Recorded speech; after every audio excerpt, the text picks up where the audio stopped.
Salutations, respected viewers. Here I am on Regent Street. It's one of London's premier shopping streets.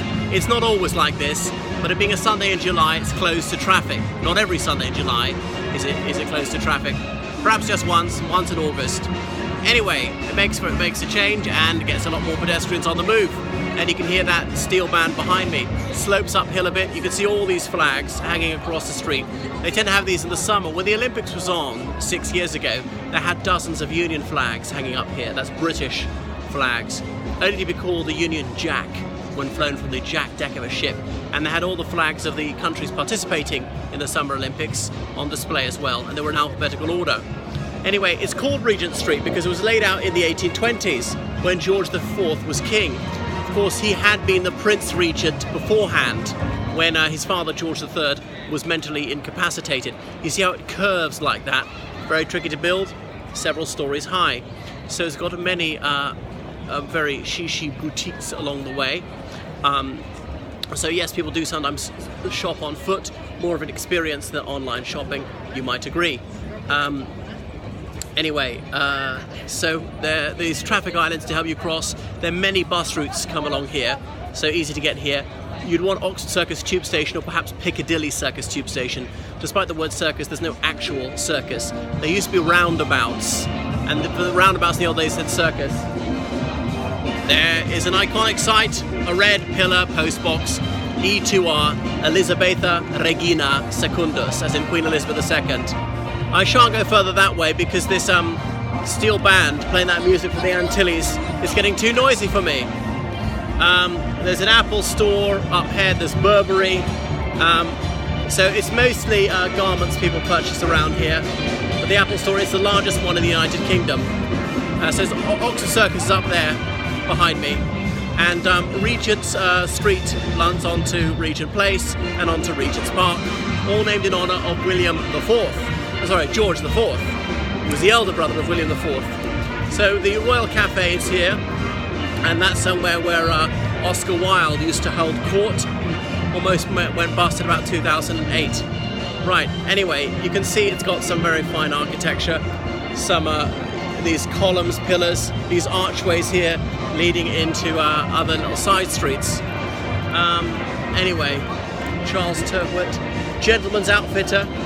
So that's about the size of it. Moss Bros is actually rather mid-market, and looks like they're closing down. Final reductions, not just a summer sale, I don't think.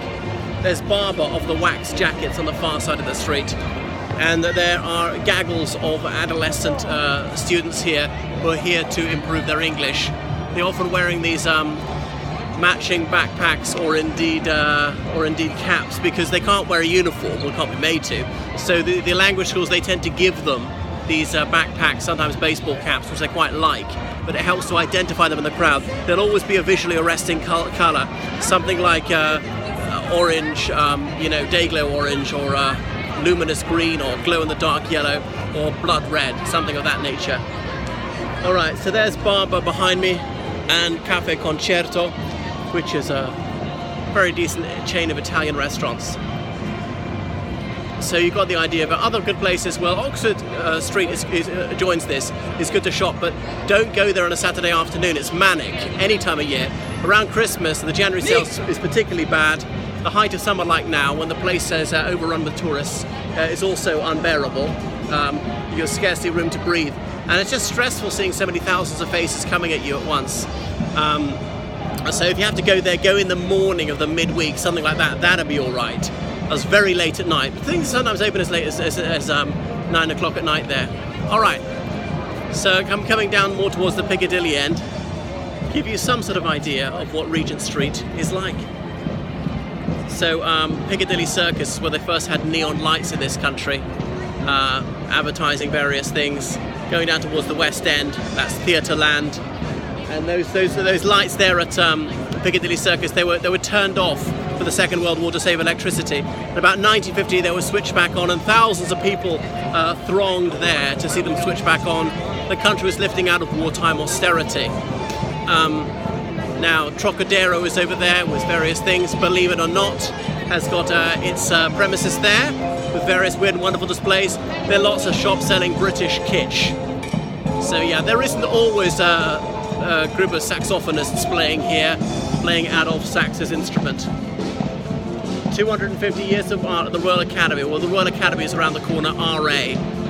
Just reading the what would you call them, the bunting hanging from the shops there. So some artists would append RA to their name, as in they're a member of the Royal Academy of Arts, which means they're our most celebrated artist. All right, that's probably enough from Regent Street.